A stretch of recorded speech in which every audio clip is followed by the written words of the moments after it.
Assalamu alaikum, урматтуу мекендештер. Келе жаткан айт майрамыңыздар менен куттуктайм.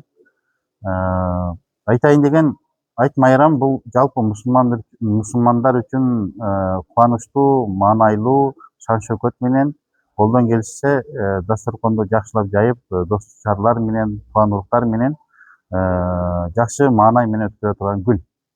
Тилекке каршы акыркы заманада, акыркы жылдарда мен билбейм качан башталды бул көйгөй.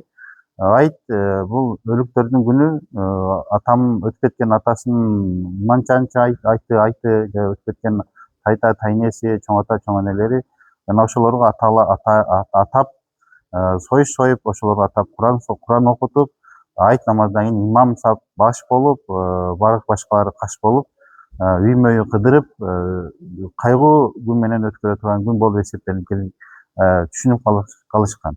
Андай эмес туугандар, бул күнү айт күндө, ороз айт күнү дагы, курбан айт күнү дагы жакшы маанай менен өткөрөлү. Алла таала ушул кубанычтуу күн кылып белгилеген. Андыктан эгер кимде ким андай боло турган, андай ошол кайгуу күн менен өткөрө турган болсо, шүгүрсүздүк болуп эсептелет.